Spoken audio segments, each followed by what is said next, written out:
Neil's not in here, but when he comes walking in, let's all stop and give him a round of applause, all right? Today was his 500th game.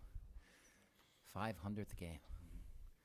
I got like 1,200, and I know, ooh, so imagine 500 is crazy. So let's give him a round of applause when he comes in, okay?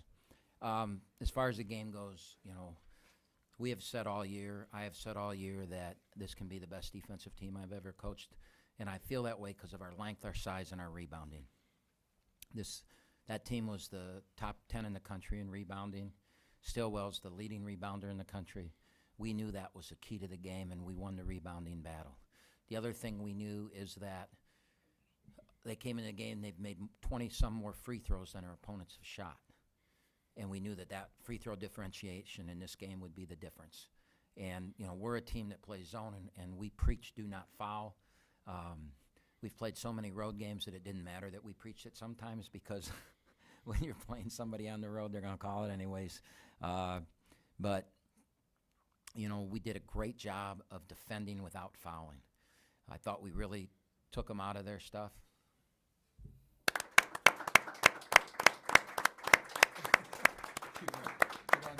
Mr. 500. 500.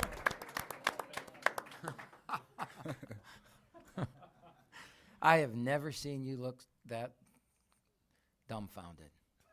I've seen you look complex, dumb, yeah. I've seen that. No, I've heard that. I don't know if I've seen it, but I've never seen you look that dumbfounded, so that's good. Yeah. But it was in our game plan, it was major. One of the major things was we have to defend without fouling. They're going to put their head down. They're driving right. We have to make them go left. And, folks, number one, it can win a game by getting in there and scoring in the short range. We wanted to double him when he got in there, make him pass it out. And we thought we could turn him over if we did that, and we did. And to hold a team averaging 82 points a game in our league at our same level to 49 is quite an accomplishment and why we won the game. Those are the keys to why we won. And as I said in the TV interview afterwards, the whole thing was we dictated tempo. And you have to give this guy a ton of credit for that.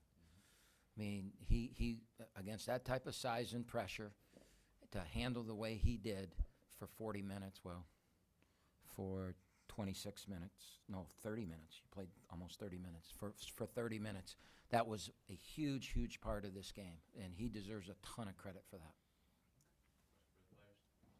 Jalen, the last couple of games, you guys have seen leads kind of go away. It seemed like you kind of wanted to control the moment down the stretch. What have you learned about being able to close out a game so far this year?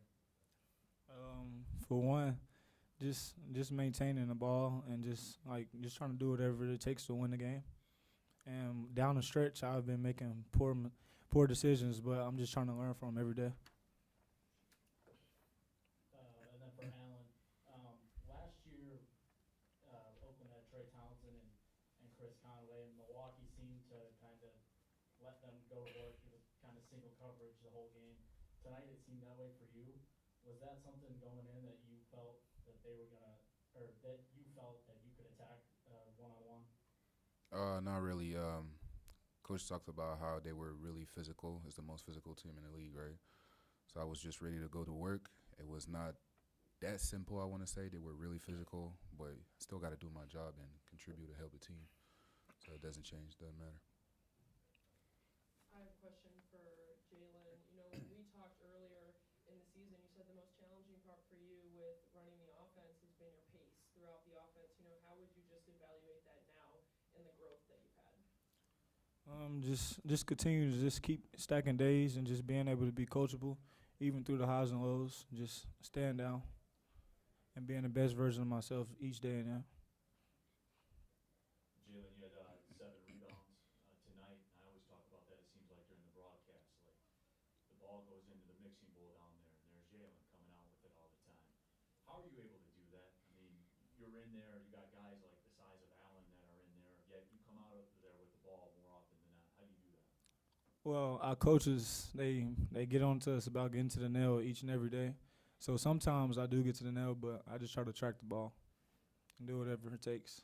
And how comfortable are you getting running this offense? Because it's not easy. And guards have come in here, and they've it's been a process. I'll say it like that. Where are you with that process right now? Right now, I would say I'm just trusting it and just getting better by the days. Just keep stacking days, as Coach Bobby says. And then Alan, one for you as well. Are you surprised when you're not doubled by teams? Really surprised. Really, really surprised. Sometimes I just don't know what to do. Coach be like, just go score it. That's what it is. Final question for the players. Thanks, guys. Have a blessed day. His first press conference.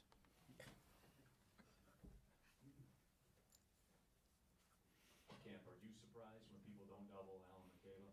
No, and Bart, I mean, I think he's a really, really good coach. And I think Milwaukee's good.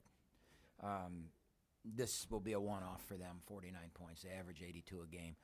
I think the way we controlled tempo and they struggled for the perimeter shot, that had a lot to do with flow, had a lot to do with it. We took them out. I mean, we were just so good defensively, and we didn't foul, okay?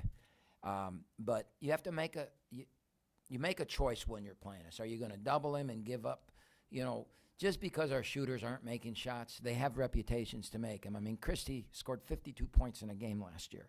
He's a career 38% three-point shooter. Woody, since his injury's really been struggling. But he's still a career 40%. And so do you want to give him wide open shots and let him get going? DQ, do you want to let him get going? Or do you want to just guard? And, they held us to 65 points. But that's who we are. I mean, if we get to 70, it's a really good night, right? But, we held them to .075 points per possession tonight. I mean, that's a stat you look at when you're playing a non-D1. You don't see that. That's how good we were defensively. So my whole thing is we got to continue to grow there and hope that we start making shots. And I think he came into the game thinking, they're home. They've been on a long road trip. Let's not double and give them standing threes. And I probably would have done the same thing if I were him. I mean, he's got to be – they held us to 65 points, and I got to believe they're thinking before the game, if Oakland only gets 65, we're winning. And so I think his strategy was great. I was not surprised by it. And I won't be – I think we're going to see everything in God's – basketball's name out there against us because we're so good inside with those bigs. And then the other thing is they played a lot of zone. I think we're going to see a lot of zone. I think they'll handle not doubling by playing zone. And we've got to get better against zone.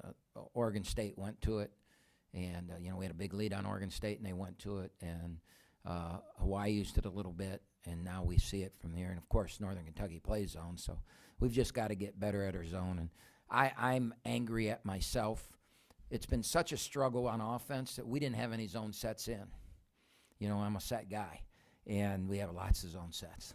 But we didn't have any in. And at the end of the half, when I had a man play in and they went zone, normally I would be able to, kill and go to, Iowa or some zone set we have. And Isaiah's looking at me, waiting for me to do that. And I just, I knew that possession was wasted. I just didn't want to foul them on a three-point shot and have a 20-minute delay looking at the video of it. I didn't want all that to happen. 5 offensive rebounds for Isaiah tonight.